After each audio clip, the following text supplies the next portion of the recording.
नमस्कार दोस्तों, कैसे आप लोग? सब बढ़िया है? गुड मॉर्निंग भाई।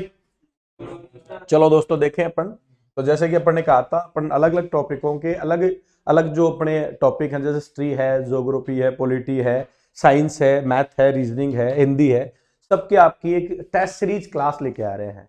ये अपने आप एक यूनिक क्लास है। यूनिक क्लास का मतलब क्या है? इसमें एक क्वेश्चंस के साथ उससे रिलेटेड कितने अधिकतम क्वेश्चंस बनाए जा सकते हैं वो आपको बताया जाएगा। यानी एक क्वेश्चंस के साथ आपके अन्य 5 या 6 क्वेश्चन, यानी उस टॉपिक से रिलेटेड सारी मुख्य बातें आपको याद हो सके। ठीक है कि नहीं है? चलो देखें अपन। पहला जैसे क्वेश्चन है, आज मैंने हिस्ट्री उठाया है, इतिहास उठाया है। तो इतिहास की पर बात करें तो दोस्तों देखो, इतिहास में अगर बात की जाए तो अब दोस्तों इतिहास में अगर अपन बात करें तो मैं ये कहूंगा सबसे पहला क्वेश्चन अपना है इतिहास के लिए, आपके लिए प्रश्न नंबर 1, भारत का सर्व प्राचीन धर्म ग्रंथ है। तो आप लोगों में से कितने लोग हाथ खड़े कर सकते हैं? तो लगभग 70% लोग बता सकते हैं कि भारत का सर्वप्रथम ग्रंथ कहाँ है।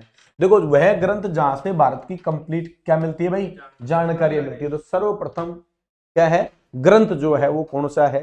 तो आप देखोगे पुराण। क्या ये आंसर हो सकता है?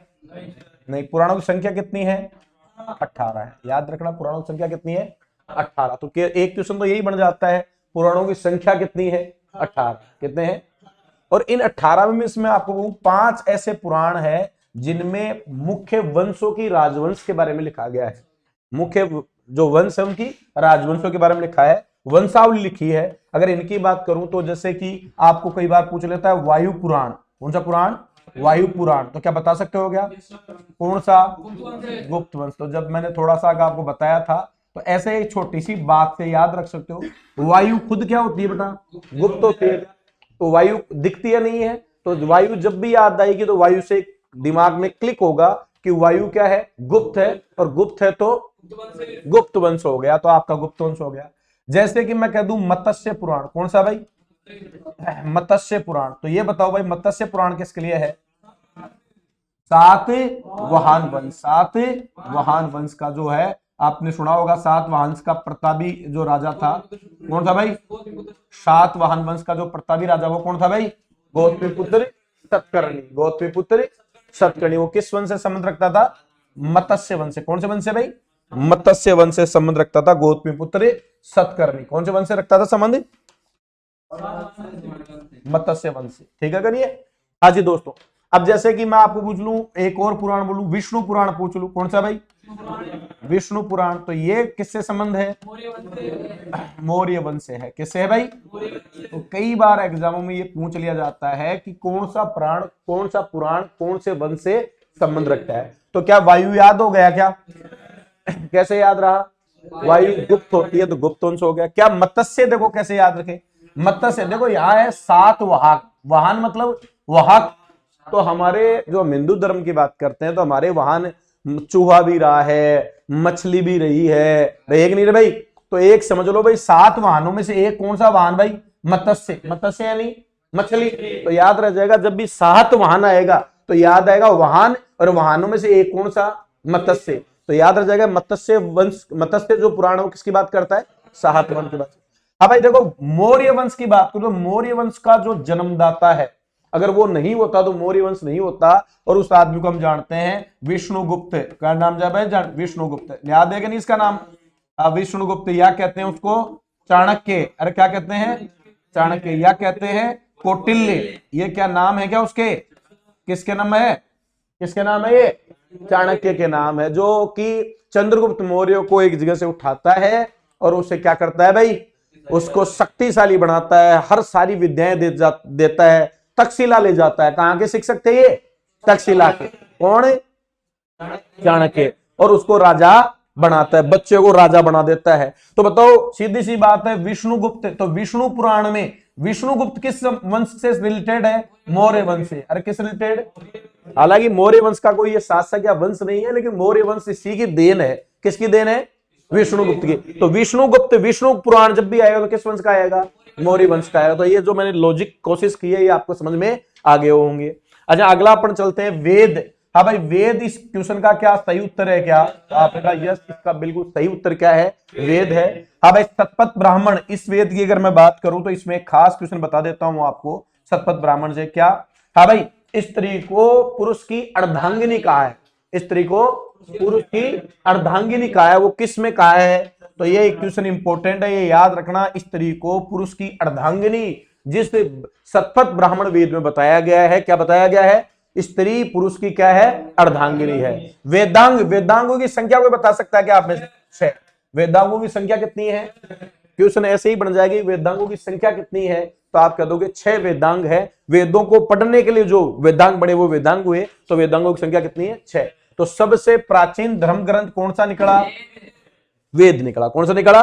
वेद। अब भाई नोट, वेदों के रचयिता कौन थे? महर्षि कर्षण, देवपायन, व्यास। ये याद रखना, ये भी अपने आप में बहुत इंपॉर्टेंट क्वेश्चन है। हाँ भाई, महर्षि कर्षण, देवपायन, वेद व्यास। तो वेद और वेदों को लिखने वाला वेद व्यास, ऐसे भी याद रख सकते हो। वेदों को लिखने वाला ये शब्द भी याद है तो आप बता दो वो वेद व्यास। चलो दोस्तों अपन आगे बात करें इसमें, तो आगे देखो बात करते हैं इसमें। हाँ भाई, थोड़ा सा मैंने इसमें डिटेल इन क्वेश्चनों को समझाने की कोशिश की। वेद कितने प्रकार के होते हैं? 4, सबको पता है। ऋग्वेद, कौन सा वेद भाई? ऋग्वेद में से कोई क्वेश्चन पूछे तो पूछ लेगा, सबसे प्राचीन वेद है ऋग्वेद, सबसे प्राचीन वेद ऋग्वेद। उसके बाद में यजुर्वेद, फिर सामवेद, फिर अथर्ववेद। जैसे कि मैंने आपको लिखा है यहाँ, यजुर्वेद की खास अगर बात करें अपन, तो यजुर्वेद की मैं खास बात करूं तो मैं कह सकता हूं यजुर्वेद वह वेद है जो गद और किसमें है भाई? पद में। हम पढ़ते हैं ना, पहले हिंदी पढ़ते तो गद और पद आता था, तो याद रखो यजुर्वेद वह वेद है जो किसमें भाई? गद और पद दोनों में है। ठीक है कि नहीं है? अब इस सामवेद का ये बहुत इंपॉर्टेंट, पता नहीं कितनी परीक्षाओं में ये पूछ लिया गया है। क्या पूछा गया है बताओ? अब इस संगीत का वेद कौन सा है? बताओ कौन सा है? बताओ देखा जल्दी से। अब इस संगीत का वेद कौन सा है? सामवेद को संगीत का वेद कहा गया है। ये पता नहीं ना जाने कितनी परीक्षाओं में पूछा गया है, संगीत का वेद कौन सा है, या संगीत का जनक। अरे संगीत का जनक किस वेद को माना जाता है? तो किस वेद को माना जाता है? सामवेद को। देखो, से संगीत और से सामवेद याद हो जाएगा। से संगीत और से सामवेद, सीधा सीधा याद हो जाएगा। आगे चले अपन, अथर्ववेद। जितने भी आज हमारे धर्म कांड है, जादू टोना है, जितने भी मातृभूमि जो कहा गया सर्वप्रथम, ये सब किस में मिलते हैं भाई? अथर्ववेद। दूसरी बात आपको पूछ ले कि सबसे अंतिम वेद जो है वो क्या है? तो आप कह दोगे सबसे अंतिम वेद क्या है? अथर्ववेद है। हाँ भाई, फिर बात आती है ऋग्वेद के 10वें मंडल से। देखो ये बहुत इंपॉर्टेंट लाइन है भाई, ये लाइन बहुत ही इंपॉर्टेंट है, ध्यान रखना। 10वें मंडल से, हाँ भाई, चातुष्वर्णीय समाज की स्थापना। आपको ये पता है कि हमारा जो महापुरुष जो था, एक प्रकार से देव पुरुष, उसके 4, पहला लिया मुख्य, दूसरा मुख्य, बाद में हाँ भाई भुजा, फिर हाँ भाई जंगा, फिर और पैर। इनसे 4 क्या किए? हाँ भाई 4 समाज के वर्ण बांटे गए। कौन सा? हाँ भाई, मुख्य से तो कहा ब्राह्मण, मुख्य से तो क्या किसको बताया? ब्राह्मणों को। कि मुख्य से जो होंगे वो क्या कहलाएंगे? ब्राह्मण जो है वो मुख्य से, मतलब उनकी सबसे ऊपर रखा गया। हाँ भाई, भुजा से क्षत्रिय, भुजा जिसकी मजबूत होगी वो क्या होगा भाई? क्षत्रिय होगा। जंगा जिसकी मजबूत होगी वो क्या होगा भाई? वैश्य या व्यापारी। क्या कहते हैं भाई? व्यापारी। सीधी सी बात है, जिसकी जांघें मजबूत होगी वो दूर दूर तक, उस जमाने में घोड़ा गाड़ी ये तो बहुत छोटी छोटी चीजें थी, ऐसा तो हाथ था नहीं कि एरोप्लेन में बैठा और व्यापार करके वापस आ गया। बहुत दूर तक क्या चलना पड़ता था भाई? पैदल। और पैदल चलने के लिए क्या मजबूत होनी चाहिए थी? जांघें। तो जांघें व्यापारी वैसे हो गया। और पैरों से शुद्ध। सबसे जो स्थिति आगे चलकर जो स्थिति बहुत खराब हुई, हालांकि ये समझना कि वैदिक काल के जो ऋग्वेदिक काल था उसमें जो ये क्वेश्चन भी इंपॉर्टेंट है। क्या इंपॉर्टेंट है? कि वैदिक काल में जो समाज होता था वो जन्म से नहीं होकर किससे होता था? कर्म। ये किसमें? ऋग्वेदिक काल में। लेकिन जब उत्तरवेदिक काल आया तो ये चीज कर्म से ना होकर किससे हो गई? जन्म से हो गई। ठीक है कि नहीं? पहले ऋग्वेद काल में जो काम जैसे करता था उसको उस कैटेगरी में रखा जाता था, लेकिन बाद में जब उत्तरवेदिक काल आया तो क्या कर दिया गया? जन्म पे आधारित कर दिया कि जो जन्म जिसमें लेगा वो उसी समाज का कहलाएगा। तो ये 4, मुख से ब्राह्मण, भुजा से क्षत्रिय, जंगा से वैश्य और पैर से शूद्र हो गया। तो ये कौन से मंडल से जानकारी मिलती है? 10वें मंडल से। कौन से मंडल से? 10वें मंडल से ये जानकारी मिलती है कि समाज के कितने वर्ण कर दिए गए? 4 वर्ण कर दिए। एक और इंपॉर्टेंट है ऋग्वेद से जो क्वेश्चन इंपॉर्टेंट है। हाँ भाई, तीसरे मंडल से, ये याद रखना, कौन से मंडल से? तीसरे मंडल से किसकी जानकारी मिलती है? गायत्री मंत्र, ओम भूर्भुवः स्वः तत्सवितुर्वरेण्यम भृगो देवस्य धीमहि धियो यो न प्रचोदयात्। ये जो महामंत्र है, ये आज तक हम इस मंत्र को बोलते हैं, उच्चारण करते हैं। ये मंत्र ऋग्वेद में कौन से मंडल से? तीसरे मंडल से जानकारी मिलती है। किससे? और ये किसको समर्पित है? सूर्य देव। किसको समर्पित है? सूर्य देव को समर्पित है। कौन से मंडल में मिलता है? तीसरे मंडल में मिलता है। चलो दोस्तों, आगे बात करें अपन इसके। अब दोस्तों, अगला क्वेश्चन आपके पास है, हाथ खड़े कीजिए, देखिए कितने लोग आप में से बता सकते हैं।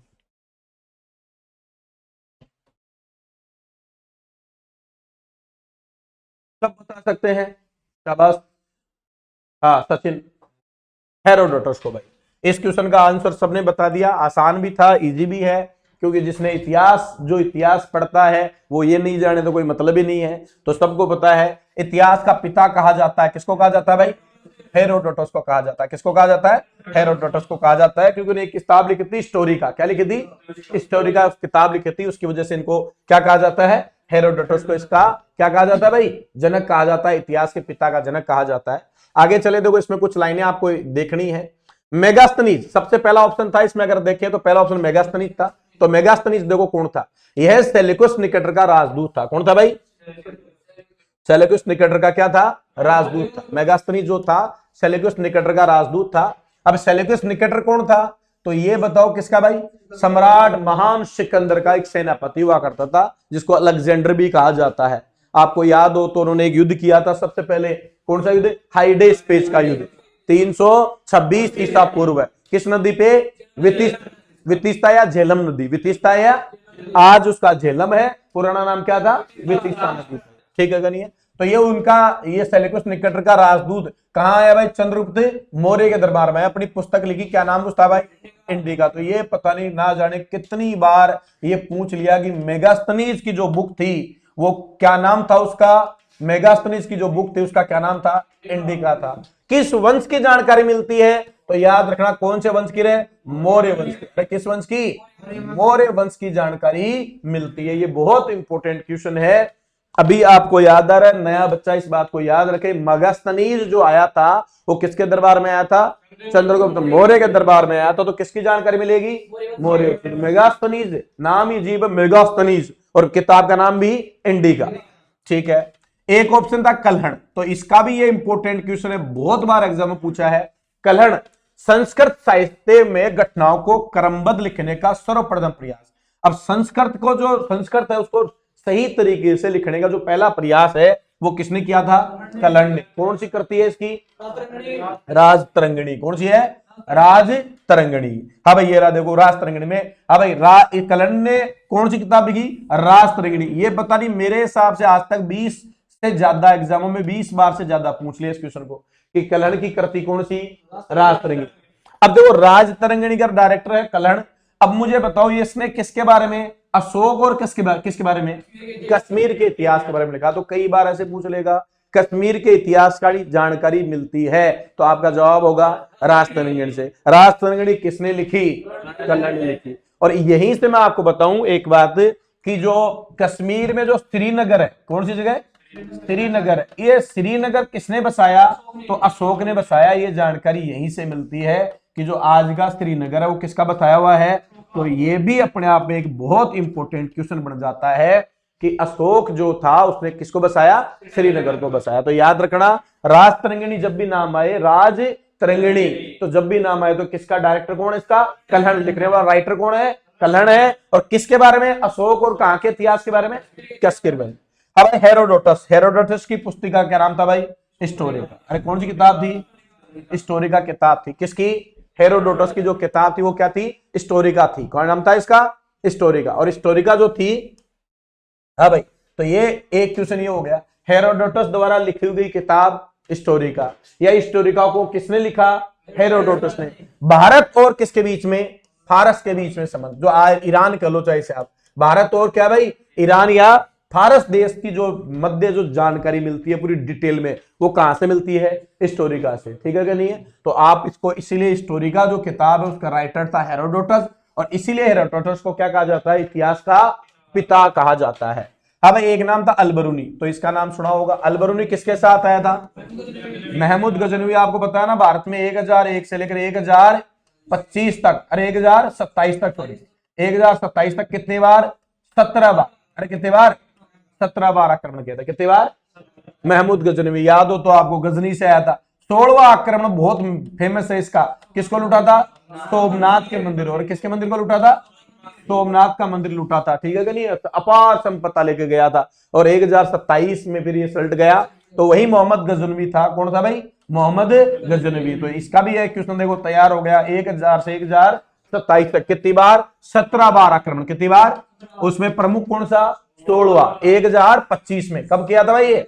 1025 ईस्वी में लड़ा था। और कब, क्यों, कहां लूटा था? किसको लूटा था? सोमनाथ के मंदिर को लूटा था। तो इस गजनवी के साथ एक राइटर आया, उसका नाम था, क्या नाम था? अलबरूनी। क्या नाम है भाई? अलबरूनी नाम था। और उसने किताब लिखी, किताब उल हिंद। किताब उल हिंद या तहकीक हिंद। अरे हिंदुस्तान की क्या हो गई? तहकाक, अरे तहकीक हो गई। तहकीक यानी खोज हो गई क्या? तो भारत की खोज, भारत की खोज। अपनी भाषा में कहेंगे तो भारत की खोज, उस भाषा में कहें तो किताब उल हिंद या तहकीक हिंद। किसने लिखी है? किसके साथ आया था? गजनवी। और ये बहुत बड़ा ज्ञानी था, कई भाषाओं का ज्ञान, ज्योतिष का ज्ञान, ठीक है कि नहीं है, और इसको राजतंत्र का ज्ञान, लड़ाई का, युद्ध का ज्ञान, हर तरह से महारथी था। कौन था? अलबरूनी। तो इसने किताब लिखी थी, किसके साथ आया था? महमूद गजनवी। महमूद गजनवी का नाम जानते हो? हाँ भाई, गजनी प्रदेश से आया। कितनी बार आक्रमण किया भारत पे? 17 बार भारत पे आक्रमण किया। दोस्तों आगे देखे अपन, ये एक किताब और बहुत, ये क्वेश्चन बहुत बार पूछा गया एग्जाम में, द वेरी इंपॉर्टेंट क्वेश्चन। ठीक है कि नहीं है? चचनामा, क्या नाम सुना है?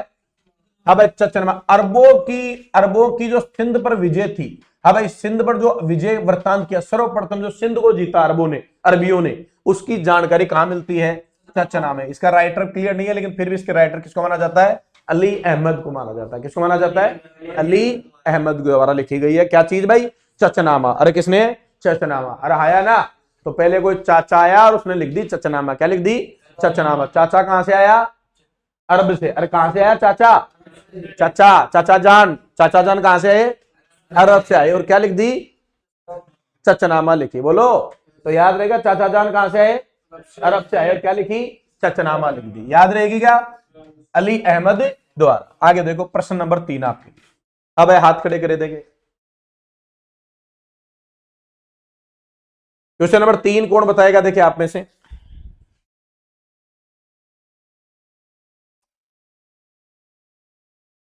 निकाल लिया होगा उत्तर। चलो शाबाश। अब भाई, कौन सा यात्री हर्षवर्धन के काल में चीन से आया? तो आप बताओ कौन सा आया? आप याद रखोगे, है से हर्षवर्धन और है से हेनसांग, ऐसे याद रखना। है से हर्षवर्धन और है से हेनसांग, याद रह जाएगा क्या? है से हर्षवर्धन, है से हेनसांग। 4 यात्री आए। कितने यात्री आए? 4 यात्री आए थे। कहां से? चीन से। अरे कहां से? चीन से। तो मैं लिख सकता हूं, चीनियों को फांसी हुई। चीनियों को फांसी हुई। अरे चीनियों को क्या हुई? फांसी हुई। अब इस बात में देखो, अरे चीनियों में से लड़ते रहते क्या? तो चीनियों को क्या हुई बताओ? अरे होनी चाहिए कि नहीं होनी चाहिए? अरे बोलो, नहीं होनी चाहिए? अब चीनियों को फांसी हुई। अपने चीनियों को डायलॉग दे दिया, ज्यादा 3-2 बात की तो चीनियों को क्या हो जाएगी? फांसी हो जाएगी। अब देखो, अब चीन से आई यात्री, चीनियों को क्या हुई? फांसी हुई। अब अपन देखो, चीनियों को फैसे फाया, फैसे फाया, याद हो गया क्या? बोलो, फैसे। दूसरा फायान के बाद में संयोगन। फैसे क्या आया भाई? संयोगन। अब ऐसे हिंसा, अरे ऐसे हिंसा। और ई से इत्तीसन, ई से इत्तीसन। ये लो। हाँ भाई, याद हो गया क्या? तो चीनियों को क्या हुई? फांसी हुई। इससे एक लाइन से आपको या याद हो जाएंगे चारों चीनी यात्री। पहला वाला फैसे फाइयार, से फांसी, है से है से हेनसांग, ई से इति सिंह। अब याद रखना है हर्षवर्धन के काल में कौन आया, कैसे याद रखोगे, है से हर्षवर्धन, है से याद हो जाएगा क्या? तो वैसे तो याद हो गया, चीनियों को फांसी हुई, और चीनियों को फांसी हुई तो आप कह दोगे फै से फायान, से सहयोगन, है से हेनसांग और ई से इति सिंह, चीनियों को फांसी हुई। हाँ जी, आगे देखें अपन। फायान की बात करें तो गुप्त नरेश चंद्रगुप्त द्वितीय के आया था। देखो फायान कब आया था, चंद्रगुप्त द्वितीय के समय आया था, ठीक है। गुप्त वंश में, कौन से वंश में, गुप्त वंश में चंद्रगुप्त द्वितीय के समय आया था। कौन आया था, फायान आया था। हेनसांग हर्षवर्धन के काल में आया, नालंदा विश्वविद्यालय में। देखो ये हेनसांग जो था ना, बड़ा आदमी था तेज, ये नालंदा विश्वविद्यालय में 15 साल तक क्या की इसने, शिक्षा ली, और वहां से पूरा बौद्ध ग्रंथ, जो बौद्ध धर्म है उसकी पूरी जानकारियां लेके वापस चला गया। कितने साल, 15 साल। कौन से विश्वविद्यालय में, नालंदा। उस जमाने में दो ही महत्वपूर्ण विश्वविद्यालय हुआ करते थे, कौन कौन से बताओ, तक्षशिला और नालंदा। तक्षशिला तो आज जो अपना पाकिस्तान में पड़ता है तक्षशिला, और नालंदा जो अपना बिहार वाले में पड़ता है नालंदा, ठीक है नहीं है। तो वहां कहां आया था, और इसकी कृति भी याद रखना, कौन सी कृति थी भाई इसकी, CU की। अब चीन का था तो ये लिखेगा CU की, अरे CU की लिखेगा क्या, तो ये तो आप ऑप्शन से ही पकड़ लोगे। जब ये पूछेगा कि इसने कौन सी कृति लिखी थी हेनसांग ने, तो आप लिखो CU की, CU की, अरे ठीक है कि नहीं है, CU की, ठीक है कि नहीं भाई। तो ये बात आप कर लोगे। अगला क्वेश्चन आपके लिए। अब अष्टाध्याय संस्कृत भाषा का व्याकरण की प्रथम पुस्तक लिखने वाला लेखक कितने बता सकते हैं? इंपोर्टेंट है, पता नहीं कितनी बार परीक्षा में पूछा है अष्टाध्याय। अब की बार मैं लिख दूंगा इस क्वेश्चन को कितनी बार परीक्षा में पूछा है, ये भी बताऊंगा कहां कहां पूछा गया, ये भी लिखूंगा अगली बार प्रश्नों के आगे। अष्टाध्याय कितने बता सकते हैं? हाँ भाई, किसने लिखी थी रे, पाणिनि ने। अष्टाध्याय किसने लिखी, पाणिनि ने लिखी। ये किताब इंपोर्टेंट है, याद रखना। अष्टाध्याय, अष्टाध्याय, अष्टाध्याय जो है अध्यायी है वो किसने लिखी, पाणिनि ने लिखी। अष्टाध्याय किसने लिखी, पाणिनि ने लिखी, ठीक है कि नहीं भाई। अष्टाध्याय किसने लिखी, पाणिनि ने लिखी, याद रखिएगा भाई। अष्टाध्याय किताब का राइटर कौन है, पाणिनि। अरे कौन है, पाणिनि है। कौन सी किताब लिखी, अष्टाध्याय, ठीक है कि नहीं भाई। अरे हाया ना, किसने, पाणिनि ने, याद रहेगा क्या। देखो यहाँ अष्ट से 8 आ रहा है क्या, अरे अष्ट से 8, एक काम तो कोई भी कर ले, अरे बोलो, अरे एक काम तो कोई भी कर ले क्या, लेकिन 1 घंटे तो कोई भी पढ़ ले, 8 घंटे पढ़ने हो, अरे कितने घंटे, तो बताओ तुम्हें पानी पीना पड़ेगा नहीं पड़ेगा पहले। तो याद रखना अष्ट, अष्ट से यानी 8 काम किसने किए, तो क्या पिएगा पहले, पानी पिएगा, याद रहेगी क्या। तो पक्की बात है। अरे कितने काम, 8 काम कोई करेगा तो पहले क्या करना पड़ेगा, तो याद हो जाएगा क्या। 8 काम करने के लिए पहले क्या पड़ेगा, पानी। तो आप अष्टाध्यायी जो है वो किसने लिखी, पाणिनि ने लिखी। अब देखो इसके बगल में चाणक्य के बारे में जानते हो, कौन था चाणक्य, चंद्रगुप्त मौर्य का प्रधानमंत्री या सेनापति, या मौर्य वंश, नंद वंश को, गणानंद को सल्टाने वाला जो था वो कौन था, चाणक्य। सिक्का चोटी के गांठ बांधी थी कि तुम्हें मूल सहित नष्ट करूंगा, और कर दिया क्या भाई, सलाम उस बंदे को यार, है कि नहीं है। और उसकी लिखी अर्थशास्त्र आज भी इतनी गजब की किताब है, ठीक है कि नहीं है, बेहतरीन किताब अर्थशास्त्र, ठीक है, राजनीति के लिए। अरे राजनीति में कौन सी किताब बेस्ट मानी जाती है, अर्थशास्त्र मानी जाती है। हाँ भाई, नागार्जुन अभी बात करेंगे, इब्ने बतूता की भी बात करते हैं, देखो दोनों तीनों के लिए। हाँ भाई, सबसे पहले तो चाणक्य, चाणक्य, कौटिल्य, विष्णुगुप्त, चंद्रगुप्त मौर्य का प्रधानमंत्री और अर्थशास्त्र लिखी। ये याद रखना, हजारों बार पूछ लिया भाई, अर्थशास्त्र किस आपका राइटर, यही छोटी सी बात है, एग्जाम में इंपोर्टेंट हो जाती है। किसने लिखी, अर्थशास्त्र चाणक्य लिखी। नंदवंश के प्रथम राजा, प्रथम कौन था नंदवंश में, महापद्मनाद, और अंतिम कौन था, गणानंद। तो किसको सल्टाया था इसने, गणानंद ने 3 तो बांस दिखाई। अरे गुरु के गुरु गुरु ही होता है भाई। उसने अपनी चोटी को गांठ बांध के कहा कि तुम्हें पूरी जल, तुम्हारा मूल सहित क्या करूंगा, विनाश, और आखिरकार विनाश कर ही दिया। तो आपको पूछ ले, नंदवंश का पहला राजा महापद्मनाद, और दूसरा अंतिम है गणानंद। अगला क्वेश्चन आपके लिए, चलो पहले थोड़ी सी बातें देख ले। अब 326 ईसा पूर्व कौन सा युद्ध हुआ था, हाइडेस स्पीच का युद्ध हुआ था।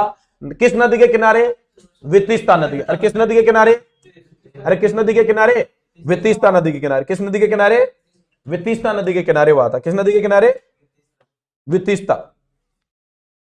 अब वितिस्ता नदी के किनारे हुआ था। ये रही आज इस वितिस्ता का क्या नाम है, झेलम। कई बार तो ये पूछ ले जाता है, याद होगा आपको।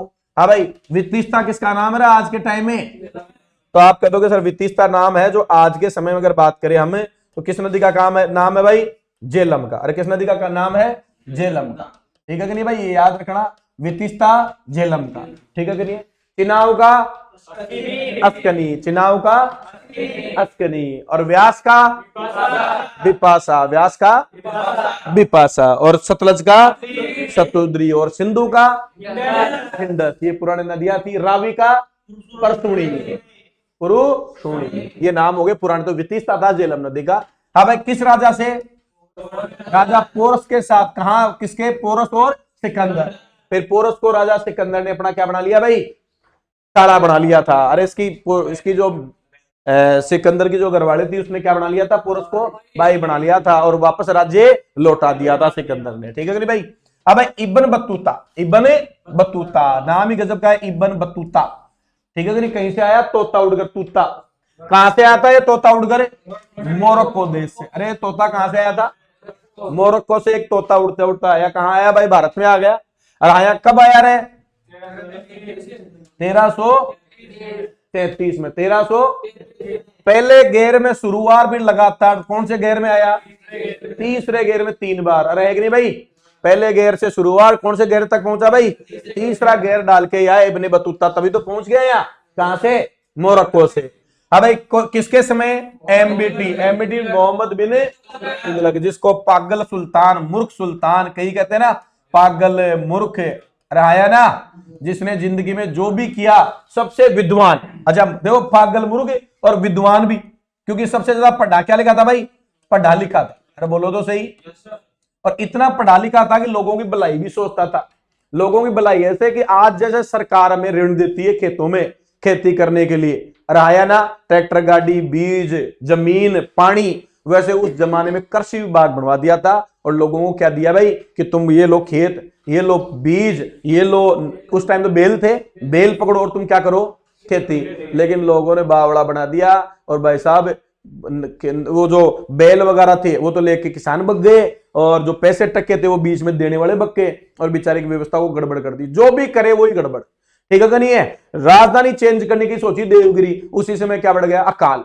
अब भाई वो सिक्के जो है, सांकेतिक मुद्रा, ध्यान रखना, विश्व भारत में दिल्ली सल्तनत काल में सांकेतिक मुद्रा का जो जनक है वो किसको माना जाता है? इसको। सोने टिक्के की जगह सांकेतिक मुद्रा वो ले लिया, कांसा वगैरह, और उसमें नाम लिख दिया, संकेत बना दिया। इस संकेत का 5 रुपया, ये जो टिक्का है कितने का है? 5 रुपए का, जो संकेत बना दिया साहब। तो सांकेतिक मुद्रा के लिए किसको जाना जाता है? मोहम्मद बिन तुगलक को। लेकिन फिर भी बेचारे को क्या कहा जाता है? पागल कहा जाता है। इसी के समय 2 नए राजवंश बने थे। आपको दो वंश, 2 नए और साम्राज्य स्थापित हुए थे दक्षिण में। कौन कौन से? विजयनगर और बहमनी। विजयनगर हरिहर बुक्का ने, और बहमनी हसन गंगो ने बनाए थे। ठीक है नहीं? वो भी इसी के समय होते। तो ये बात थी। इस मोहम्मद बिन तुगलक के समय कौन आया? मोरक्को। आता ही तो इसने ज्यादा 3-2-5 की, क्योंकि तीसरे गेर में आया था ना, तो इसको अच्छा नहीं लगा। किसको? मोहम्मद बिन तुगलक। वो भी एमबीटी था, उसने पढ़ के उसका जेल में डाल दिया। फिर जेल में डाला तो उसकी इब्ने बतूता की थोड़ी अकल ठिकाने आई। फिर वो उससे माफी वाफी मांगी, साहब ये वो। फिर उसको लगा यार ज्ञानी तो है, इसलिए अपना यहाँ क्या बना लिया? इसको काजी बना दिया। क्या बना दिया? काजी। दिल्ली में क्या बना दिया? इसको काजी बन गया। कौन? Ibn Battuta. अब फिर उसने ज्ञान दिया इब्ने बतूता ने, भाई ऐसे तो छोड़ेगा नहीं। तो इसको कहा कि मैं तो आपका प्रचार प्रसार करता हूं। तो यहां से इसको क्या बना दिया? दूत बना के चीन भेज दिया। किसको भेजा? चीन जाके उसने सोचा भाई अब अपन लिख सकते हैं। चीन में जाके इसने भी एक कृति लिखी, अपनी पुस्तक लिखी, इसका नाम है रेहला। और क्या नाम है? रेहला। इसमें वो सारी जानकारियां मिलती है कि ये क्या करता था। ठीक है कि नहीं है? वो सारा वृत्तांत किसमें मिलता है? रेहला में। तो ध्यान रखना, कौन? Ibn Battuta. कहां से आया था दोस्तों? मोरक्को से आया था। ठीक है कि नहीं है? 1333 में पहला गेर डाला। फिर कौन सा? तीसरे गेर में 3 बार। 1333 याद रहेगा कि नहीं रहेगा? आया तो फिर इसको काजी बनाया, पहले जेल में डाला, फिर काजी बनाया, फिर कहां भेज दिया? चीन। और इसने कृति क्या नाम है इसका भाई? क्या वृत्तांत है? रेहला लिखा। 5वां प्रश्न आपके पास है दोस्तों। रेडी हो 5वें के लिए? जो पढ़ाया वो याद हो गया क्या? आ जाओ 5वां प्रश्न। सिंधु सभ्यता सर्वाधिक उत्तर बिंदु कौन सा है? सिंधु जो सभ्यता थी उसका सर्वाधिक उत्तर बिंदु बताना। कितने लोग बता सकते हैं? देखिए, सिंधु सभ्यता का सर्वाधिक उत्तर बिंदु, शाबाश, बता सकते हैं? बताओ कौन सा था? अब सिंधु सभ्यता ऐसी थी, ये था जम्मू में, अरे जम्मू में है क्या? जम्मू में। फिर यहां है एक अपना यूपी में, और एक है अपना यहाँ पे एमएच महाराष्ट्र में, और एक यहां है भाई अब बलूचिस्तान में। ऐसे करके ये सभ्यता थी लगभग ऐसे, इसलिए इसको त्रिभुजाकार कहा जाता है। अब ये किस नदी के किनारे? मांदा। ये बताओ अब आलमगीर, ये जम्मू में, यूपी में कौन सी जगह भाई? आलमगीरपुर। और कौन सी नदी है भाई? हिंडस नदी, हिंडन नदी है, हिंडन हिंडन हिंडन नदी। और ये महाराष्ट्र में कौन सा भाई? दाइमाबाद। कौन सा है? दाइमाबाद। और नदी सबसे बड़ी नदी कौन सी रहे? गोदावरी के 5% बता दोगे जल्दी से? हाँ भाई, सबसे प्रायद्वीप भारत की सबसे बड़ी नदी, बोलो हाँ या ना? गोदावरी महाराष्ट्र में से निकलती है, कौन सी पहाड़ियों से? तरम्बकी पहाड़ियों से निकलती है, ठीक है कि नहीं है? इसका नाम है बूढ़ी गंगा कहते हैं इसको, या दक्षिण भारत की गंगा कह जाती है, दक्षिण की गंगा कावेरी कहलाती है, ठीक है कि नहीं है? तो ये किसकी बात हो रही है? गोदावरी की बात हो रही है, ठीक है कि नहीं है? तो यहाँ एमएस ये था दाइमाबाद। इसका दूसरा नाम मैं लिख सकता हूं अहमदनगर भी लिख सकता हूं। क्या लिख सकता हूं? अहमदनगर लिख सकता हूं। अब दोस्तों यहाँ एक कौन सा था? सुत कागेडो। ये कहाँ है बताओ? पाकिस्तान कह लो या बलूचिस्तान कह लो, ठीक है कि नहीं? ये भी अपने आप में एक बंदरगाह था। क्या था भाई? अरे एक अपना गुजरात में भी क्या था भाई? बंदरगाह था। तो ये हो गया मांदा। हाँ भाई, जम्मू कश्मीर, आलमगीरपुर, ये तो पूर्वी बिंदु, ये उत्तरी, ये दक्षिणी, और ये नदियां देखो, मांदा, हिंडन, गोदावरी, और यहां बताओ चिनाब थोड़ी थी, दासक। अरे कौन सी नदी? दासक नदी। कौन सी नदी है? दासक नदी। तो ये बात समझ में आ गई होगी आपको। तो आपने कहा देखो इसका आंसर क्या करोगे? उत्तरी बिंदु पूछा है क्या? तो कौन सी नदी? चिनाब नदी। अरे कौन सी भाई? हाँ भाई, यहाँ मांदा किस नदी पे था भाई? चिनाब। ये याद रखना, मांदा जो जगह थी वो जम्मू में, मांदा जो थी वो कहां पर थी भाई? कौन सी नदी पे? चिनाब नदी पे। कौन सी नदी पे? सबसे ऊपर कौन सी नदी निकलती है? सिंधु। सिंधु से नीचे? सिंधु से नीचे झेलम, झेलम से नीचे चिनाब, चिनाब से नीचे रावी, रावी से नीचे व्यास, और व्यास से नीचे। ऐसे आप कभी मैप में डालोगे ना तो आपको सारी याद हो जाएगी। और इनमें से दो ही नदी है जो उधर से आती है भारत के पार से। कौन सी? सिंधु और सतलज। सिंधु तो आती है जोजिला दर्रा, और सतलज आती है सितकला दर्रा। सितकला से घुसते ही कहां घुसेगी? हिमाचल में। और हिमाचल में सबसे एक बड़ा बांध, ऊंचा बांध बनाती है बाखड़ा नांगल, गुरुत्वीय ऊंचा बांध। वैसे सबसे ऊंचा बांध तिहेरी बांध भारत का, ठीक है कि नहीं? भागीरथी पे, याद रहेगा क्या? हाँ जी, आ जाओ। तो इसका आंसर क्या करोगे बताओ? ये करोगे क्या सी ऑप्शन? बोलो तो सही। और ये बाकी हो गया सूत का केडोर, बोलो कहां? दासक नदी है क्या भाई? और आलमगीरपुर कौन सी नदी? हिंडन नदी। मांदा कौन सी नदी? चिनाब। और दाइमाबाद गोदावरी नदी महाराष्ट्र में। याद हो जाएगा? चलो देखते हैं आगे। हेलो दोस्तों, थोड़ा सा इसको देख लें, ये इंपॉर्टेंट बातें। हर एक 1900 जब उसकी बात आ गई, सिंधु की क्वेश्चन आ गया, तो उससे रिलेटेड 2-3 बातें देख लेते हैं। ये याद रखना, बहुत इंपॉर्टेंट बात बता रहा हूं। 1921 में राय बहादुर शाहनी किसकी नेतृत्व में भाई? जॉन मार्शल जो अंग्रेज था, उसकी अगुवाई में प्रथम स्थल हड़प्पा की खोज की भाई। कहां की रहे? हड़प्पा। हड़प्पा कहां है बताओ? आज का हमारा पाकिस्तान। ये पाकिस्तान में जो पंजाब है, कौन सा भाई? इस पंजाब में। किस नदी पे रहे? अरे किस पे? रावी नदी पे। किस नदी पे? रावी नदी पे। अरे कौन सी नदी पे? रावी नदी। और पहला स्थान यही था क्या? हड़प्पा ही। इसीलिए इस सिंधु सभ्यता का पहला स्थान ये होने के कारण इसका नाम, एक नाम क्या पड़ा? हड़प्पा भी पड़ा। किसने खोजा? दयाराम साहनी ने। कब खोजा? 1921 में, ठीक है नहीं? कौन सी नदी पे? रावी नदी के तट पे, पंजाब में। याद रहेगी क्या बात है? अब 1922 में किसने रहे? राखलदास बनर्जी। याद रखना, राखलदास। अरे किसने? राखल। किसको भाई? मोहन जोधड़ो से। मोहन जोधड़ो से, मोहन जोधड़ो से खोज की सिंधु नदी के किनारे पे। किस नदी के किनारे पे? अब ये हमारा भारत, और यहां से ये सिंधु यहां गई क्या? तो यहां ये खोजा मोहन जोधड़ो। क्या खोजा भाई? मोहन जोधड़ो। अरे ठीक है कि नहीं भाई? इसको मर्तकों का टीला भी कहा जाता है क्या? और मर्तकों के टीले में क्या निकलेगी? राख निकलेगी क्या? तो मर्तकों के टीले में राख। अरे मरने के बाद में क्या मिलेगा? राख। तो राख मिलेगी। तो किसने खोजा?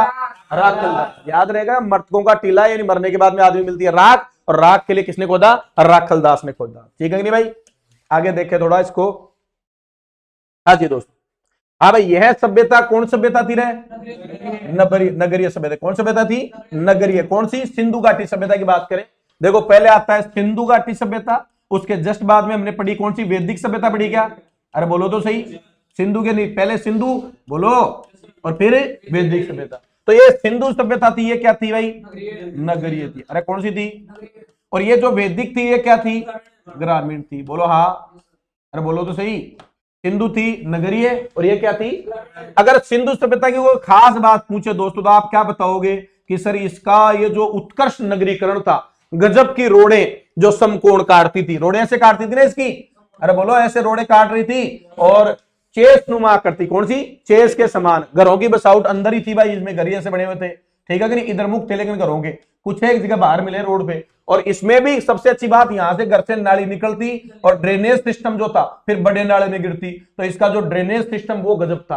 अच्छा, लोथल में तो हद क्या हो गई, लोथल में तो नाली भी किसकी मिली भाई? लकड़ी की मिली साहब। तो इसलिए लोथल के लोग तो और भी गजब के होंगे भाई। लकड़ी की नाली आज भी पॉसिबल नहीं है, लोग कितना खर्चा आता है साहब। ठीक है कि नहीं है? तो ये खास बात थी नगरीकरण इसका। क्या? नगरीकरण। अच्छा, नगरों में महिला की ज्यादा चलती है पुरुष की? महिला की। अरे बोलो तो सही। अरे नगर में कोई आदमी अपना काम कर लाता है, पैसा लाके किसको देता है? महिला को। तो नगर में किसकी ज्यादा चलती है? महिला की। तो इसलिए मात्र सत्तात्मक सभ्यता थी। कौन सी? सिंधु। और ग्रामीण गांव में किसकी चलती है? अरे पुरुष की चलती है नहीं चलती है? सारा सामान कौन लाके देता है? पुरुष। क्योंकि आसपास में कोई राशन की दुकान भी नहीं है, तो पुरुष की चलती है। तो इसको क्या कहते हैं भाई? पितृ सत्तात्मक सभ्यता। कौन सभ्यता? पितृ सत्तात्मक। ये इंपोर्टेंट क्वेश्चन है, ध्यान रखना। मात्र सत्तात्मक और पितृ सत्तात्मक। अच्छा, महिलाएं अगर मैं बात करूं कोई धातु का प्रयोग करे, तो महिलाएं बर्तनों का प्रयोग करती है क्या? बर्तन किसका होगा? तांबा या कांसा का? अरे बोलो तो सही। इसलिए उसको कहा कांस्य युगीन। कौन सभ्यता? अच्छा, वैदिक सभ्यता में बताओ, आदमी खेत में जाएगा, क्या लेके जाएगा? कुल्हाड़ी। किसकी बनी होती है? तो इसको कहा लोहा युगीन। तो ये आप ध्यान रखना, मात्र सत्तात्मक, पितृ सत्तात्मक, कांस्य युगीन, लोहा युगीन, नगरीय सभ्यता और ग्रामीण सभ्यता। तो ये बातें आप याद रखोगे। याद हो गई क्या? यह सभ्यता एक नगरीय सभ्यता थी। इसका समय काल याद रखना, 2350 से 1700 ईसा से 2350 से 1750 के बीच में। इसके मुख्य निवासी कहां से आए थे? द्रविड़ और भूमध्य। हालांकि इसके अलग अलग मत हैं, लेकिन मैं आपको बताऊं किसने भाई? राखलदास ने ये मत दिया था कि ये द्रविड़ क्या है भाई? भूमध्य सागरीय, तो उसको ज्यादा प्राथमिकता दी जाती है। हाँ भाई, कांस्य युगीन सभ्यता। कांस्य युगीन सभ्यता कहते हैं। कौन सी युगीन? बता दिया मैंने। महिलाएं कौन सा बर्तन? कांसा काम मिलेगी, तो कांस्य युगीन सभ्यता हो गई। सर्वाधिक स्थल स्वतंत्रता के बाद, ये इंपॉर्टेंट क्वेश्चन कई बार पूछ लिया गया है। सर्वाधिक स्थल स्वतंत्रता के बाद कहां खोजे गए बेटा? गुजरात में खोजे गए। कहां खोजे गए भाई? गुजरात में खोजे गए हैं। आगे चलें अपन। सबसे बड़ा स्थल कौन सा है बताओ भाई? मोहन जोदड़ो। देखो नाम ही बड़ा है क्या? मोहन जोदड़ो बड़ा है क्या? तो सबसे बड़ा स्थल भी कौन सा होगा? मोहन जोदड़ो होगा। हाँ भाई, इसको क्या कहते हैं? मृतकों का टीला कहते हैं, नकली स्थान कहते हैं, मरुस्थल का बाग कहते हैं। ये नाम किसके हैं? सब है मोहनजोदड़ो के। और यहीं से, इस मोहनजोदड़ो से बड़े बड़े एक तो अननागार मिला था क्या, और एक स्नानागार। वो कहां से मिले थे भाई?